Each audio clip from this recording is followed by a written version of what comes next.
হয় নমস্কাৰ আপোনালোকে চাবলৈ আৰম্ভ কৰিছে প্ৰথম প্ৰত্যেক দিনাখনৰ দৰে আপোনালোকৰ বাবে আজি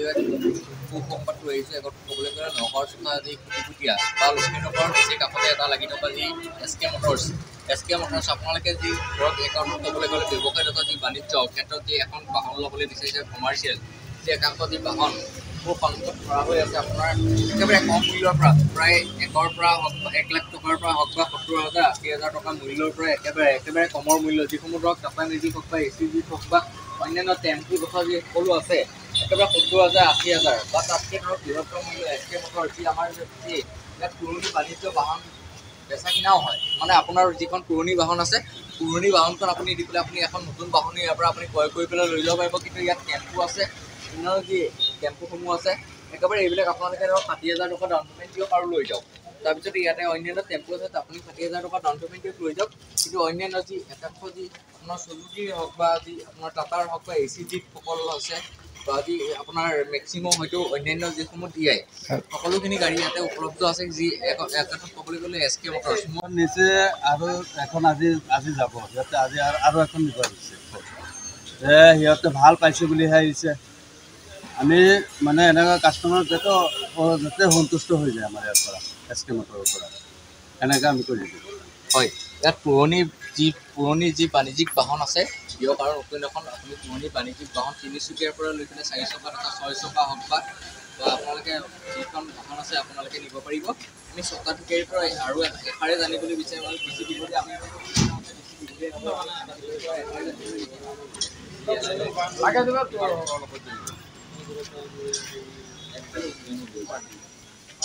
আজি লৈছে এখন আৰু ভৱিষ্যতে ধৰক আপুনি ইয়াৰ পৰা যে নিছে গাঁও মানে ৰাইজক কেনেধৰণে ক'ব বোলে ক'ৰ পৰা আনিছে যদি ভালেই আমাৰ সুধিছোঁ ভালেই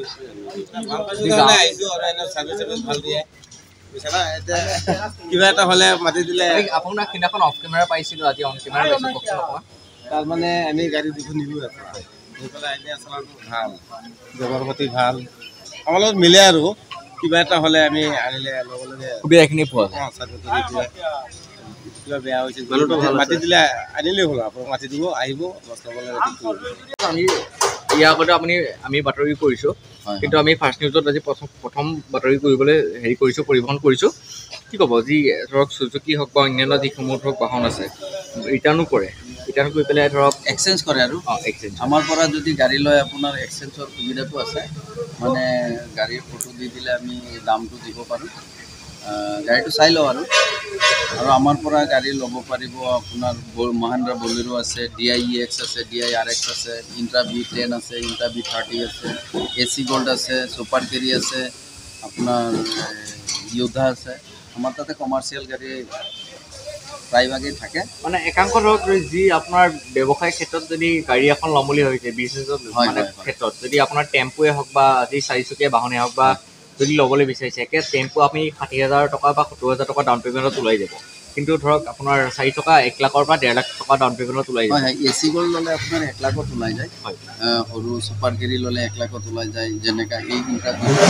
বলেৰো DI এইবিলাক ল'লে 1.5 পৰা 2 লাখ টকা ডাউন পে'মেণ্ট দিলে আপোনাৰ হেৰি ডাউন পে'মেণ্ট দিলে বাকীটো লোন হৈ যায়।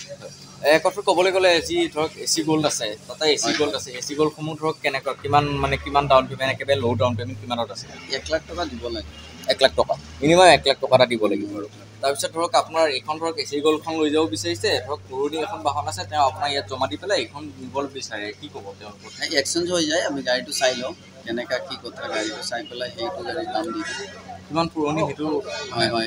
সেইটো আমি এপছত চাই লওঁ কিমান পুৰণি কি কথা বেপাৰ কেনেকুৱা আছে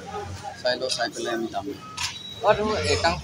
ধৰক ডিলাৰ আছে তেওঁলোকে ধৰক এনে পুৰণি গাড়ী বাহন লৈ আহে একাংশ ধৰক চুৰি বাহনো ধৰক তেওঁলোকে লৈ আহে আহি পেলাই তেওঁলোকে নাম্বাৰসমূহ ধৰক মানে সলাই পেলাই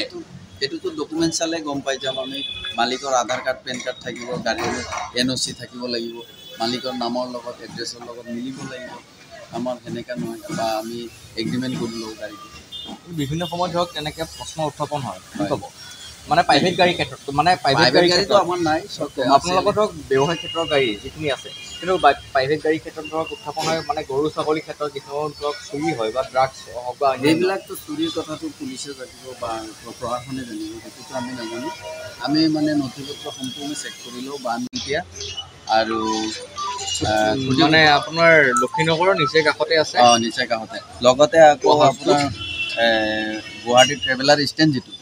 ষ্টেণ্ডটো আমাৰ ডিলাৰৰ লগতে আছে, লগতে ভাৰত পেট্ৰলিয়াম পাম্প আছে, PVC-খন আমাৰ ডিলাৰৰ লগতে নিচে কাষতে লাগি আছে। নিচে কাষতে লাগি আছে আৰু লগতে ৱা হাউচ যিটো আপোনাৰ FCI ৱা হাউচটো লাগি আছে। হয়।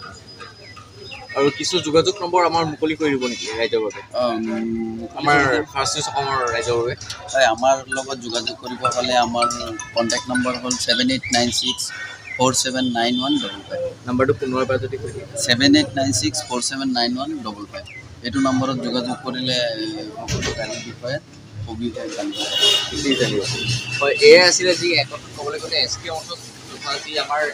SK মটৰ্ছ যি নৱ চহৰৰ যি মাছমজিয়া তথা লক্ষীনগৰৰ নিচেই গাতে লাগি থকা বা তথা যি ৱা হাউচ তথা যি FCI আছিল, FCI গাতে লাগি থকা তথা যি আমাৰ PVC গাতে লাগি থকা বা ভাৰত পেট্ৰলিয়ামৰ গাতে লাগি থকা বা নিচেই কাষতে এটা সদাব্যস্ত ৰাস্তাৰ যি গাতে লাগি থকা যি SK মটৰ্ছ তথা যি কমাৰ্চিয়েল এখন গাড়ীৰ বাবে আপোনালোকে যদি সপোন দেখিছে বা ল'ম বুলি যদি ভাবিছে, SK মটৰ্ছৰ পৰা যি বিশেষ প্ৰতিবেদন আছিলে ক'বলৈ গ'লে কেমেৰা পাৰ্চন যি জ্যোতি সহযোগত যি নগৰ ৰাজৌনী দাস